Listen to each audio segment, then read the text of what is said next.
이건 더 이상 팽팽한 라이벌전이 아닙니다. 부인할 수 없는 격차입니다. 대체 우리 한국 축구에 무슨 일이 벌어지고 있는 것입니까? 시청자 여러분, 숫자는 거짓말을 하지 않습니다. 그리고 오늘 우리는 이 잔인한 숫자들을 정면으로 마주해야만 합니다.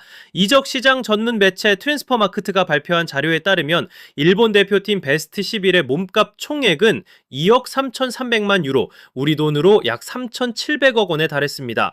하지만 우리 대한민국 대표팀은 어떻습니까? 1억 2,085만 유로, 약 1,900억 원입니다. 일본의 겨우 절반을 넘는 믿고 싶지 않은 수준입니다. 안녕하십니까, 김준석입니다. 이것은 단순한 숫자의 차이가 아닙니다. 이는 우리 축구의 자존심에 울리는 강력한 경종이며 우리가 외면해선 안 될 차가운 현실입니다. 오늘 우리는 이 격차의 원인을 끝까지 파헤쳐 보겠습니다. 뼈아픈 진실은 바로 여기에 있습니다. 통계는 매우 냉정하게 현실을 보여줍니다. 일본 선수 중 몸값이 가장 비싼 11명으로 꾸린 베스트 11의 가치는 무려 2억 3,300만 유로, 우리 돈으로 약 3,700억 원입니다. 그런데 우리의 대표팀은 1억 2,085만 유로, 약 1,900억 원에 불과합니다.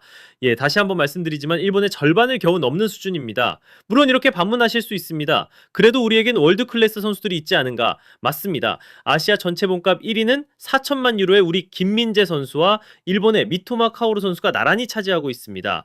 세계 최고의 무대에서 뛰는 우리 선수들의 기량은 의심의 여지가 없습니다. 하지만 바로 그 점이 문제입니다. 한두 명의 천재가 팀 전체를 끌고 갈 수는 없습니다. 일본은 레알 소시에다드의 쿠보 타케우사가 3천만 유로, 이토 이로키와 도안 리치가 2,500만 유로로 그 뒤를 잇고 있습니다. 최상위권부터 이미 탄탄하고 두통 선수층을 형성하고 있는 겁니다.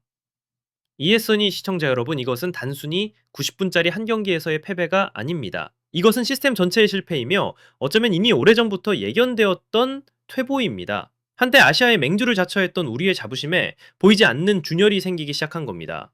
그렇다면 이제 우리는 물어야 합니다. 왜 우리의 기반은 이토록 허약하고 불안한 것인지, 왜 우리는 몇몇 스타 선수에게 모든 짐을 지우고 있는 것인지, 오늘 우리는 그 첫 번째 질문에 대한 답부터 찾아가야만 합니다. 그렇다면 그 첫 번째 원인은 무엇인가? 저는 이것이 우리 한국 축구의 고질적인 병, 바로 스타 의존증이라고 단언합니다. 화면에 이 89%라는 숫자를 보십시오. 이것이 무엇을 의미하겠습니까?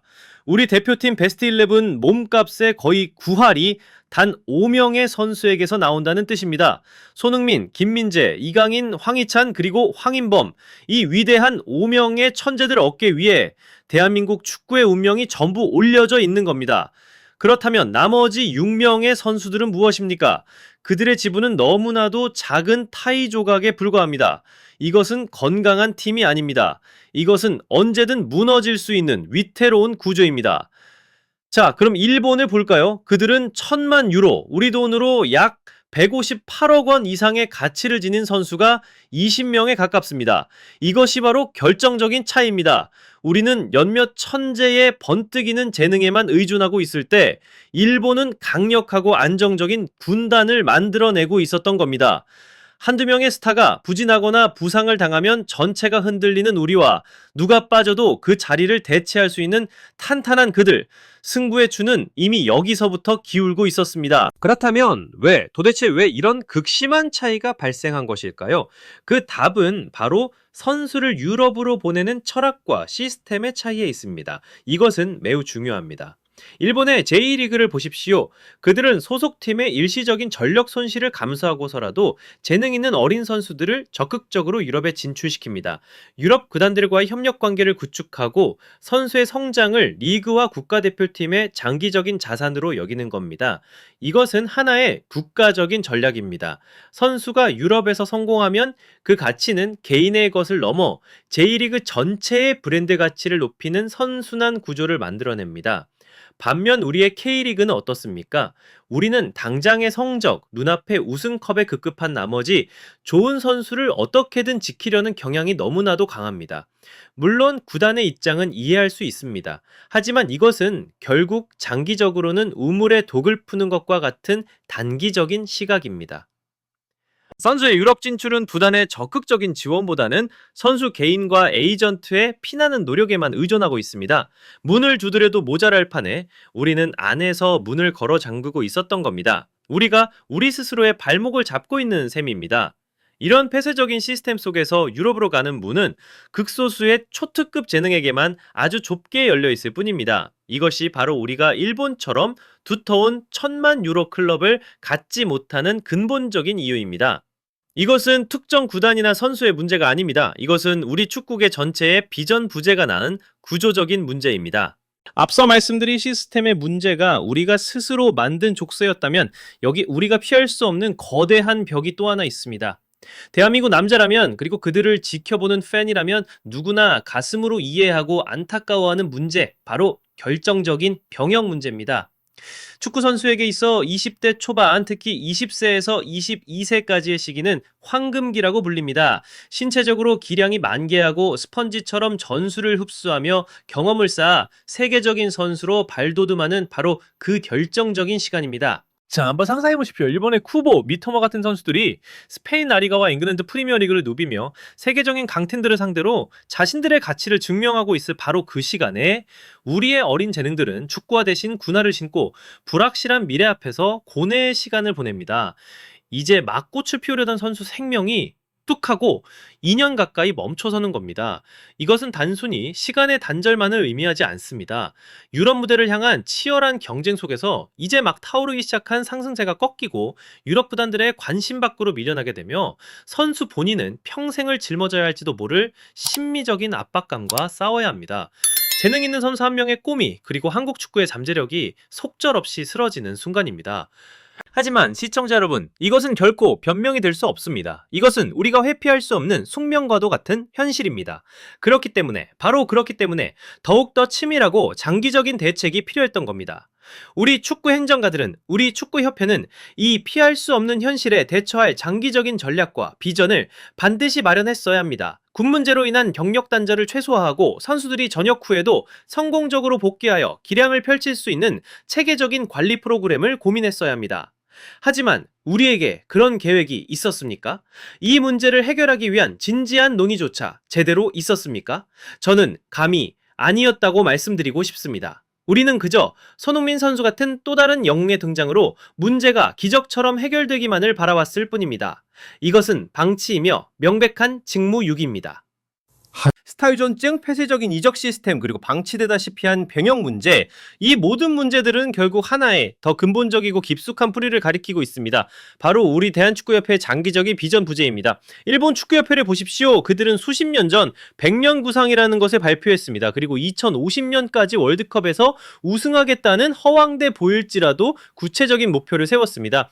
그 목표 아래 유소년 시스템부터 J리그, 그리고 국가대표팀에 이르기까지 모든 정책이 일관된 방향으로 움직입니다. 그렇다면 우리의 대한축구협회는 어떻습니까? 우리에게 50년, 100년을 내다보는 거대한 청사진이 있습니까? 아니면 그저 월드컵이나 아시안컵 같은 국제대회가 닥쳐올 때마다 임시방편으로 감독을 선임하고 당장의 성적에만 매달리며 협회장이 바뀔 때마다 정책의 방향이 뿌리째 흔들리고 있지는 않습니까? 제가 감히 직설적으로 말씀드리겠습니다. 일본이 축구 농업에 투자하고 있을 때 묵묵히 밭을 갈고 씨앗을 뿌리며 미래의 풍성한 수확을 위해 세대 전체를 키워내고 있을 때 우리는 그저 몇 그루의 천재나무만 쳐다보며 그 나무에서 단 열매가 저절로 떨어지기만을 기다리고 있는 꼴입니다. 땅을 갈고 씨앗을 뿌릴 생각은 하지 않고 열매가 떨어지기만을 기다리는 농부에게 미래가 있겠습니까? 이 철학의 차이, 이 비전의 차이야말로 오늘 우리가 목격하고 있는 이 격차를 더 벌어지게 만드는 가장 무섭고 근본적인 본질입니다. 미래가 없는 시스템은 모래 위에 지은 집과 같습니다. 그리고 시청자 여러분, 우리를 진정으로 두렵게 만드는 것이 무엇인지 아십니까? 바로 미래입니다. 현재보다도 더욱 암울하고 절망적인 미래 말입니다. 지금 우리가 보고 있는 이 격차는 끝이 아닙니다. 이것은 단지 시작일 뿐입니다. 바다 건너 일본을 보십시오. 기사에서 언급된 마인츠에서 성장한 미드필더 사노 카이슈, 이탈리아 세리에 A의 주전 골키퍼로 우뚝 선 스즈키 자이용 같은 선수들. 이들은 모두 20대 초반의 어린 선수들이지만 이미 유럽 축구의 신장부에서 자기 팀의 주축으로 성장하며 다음 시대를 준비하고 있습니다. 그들은 이미 바통을 이어받을 준비가 끝났습니다. 그렇다면 우리의 20대 초반 유망주들은 지금 어디에 있습니까? 누가 손흥민의 빈자리를 대신할 것입니까? 제2의 김민재는 과연 누구이며 제2의 이강인은 어디에서 성장하고 있습니까? 슬프게도 우리는 그 질문에 대한 답을 쉽사리 찾을 수가 없습니다. 제가 감히 이 자리에서 단언하며 예언합니다. 우리 한국 축구를 이끌어온 92년생부터 96년생까지 이 위대한 황금 세대가 세월의 흐름에 따라 하나둘씩 그라운드를 떠나게 될 때 일본과의 격차는 결코 좁혀지지 않을 것입니다. 오히려 지금보다 더욱 우리가 상상할 수 없을 만큼 더 벌어지게 될 것입니다. 이것이 우리가 지금 당장 마주해야 할 고통스러운 진실이며 우리가 생각하는 것보다 훨씬 더 빠른 속도로 우리에게 다가오고 있는 바로 우리의 미래입니다. 우리가 함께 살펴본 숫자들, 냉정하게 분석한 시스템, 그리고 우리가 마주해야 할 미래에 대한 예측까지 이 모든 것은 결국 단 하나의 결론으로 귀결됩니다. 이것은 우리 한국 축구 모두를 향한 더 이상 미룰 수 없는 강력한 경종이라는 것입니다. 만약 대한축구협회의 아니라 생각부터 우리의 유소년 육성 시스템, 각 구단의 단기적인 운영 전략까지 이 모든 것이 뿌리부터 바뀌는 혁명이 일어나지 않는다면 우리는 세계 무대에서 점점 더 멀어지는 일본의 등만 바라봐야 하는 그 운명을 그저 받아들여야만 할 것입니다. 한때 라이벌이라 불렀던 것이 무색하게 그들의 발자국 소리조차 듣지 못하는 곳에서 뒤처지게 될지도 모릅니다. 저는 오늘 이 자리에서 쉬운 정답이나 얄팍한 희망을 제시하기 위해 서 있는 것이 아닙니다. 그 대신 이 방송을 보고 계신 모든 분들께 그리고 이토록 뜨겁게 한국 축구를 사랑하는 우리 자신에게 마지막 질문을 던지고자 합니다. 이 암울하고 고통스러운 현실을 바꾸기 위해 그리고 우리 아이들 세대에게는 더 밝은 미래를 물려주기 위해 과연 우리는 무엇을 해야만 합니까?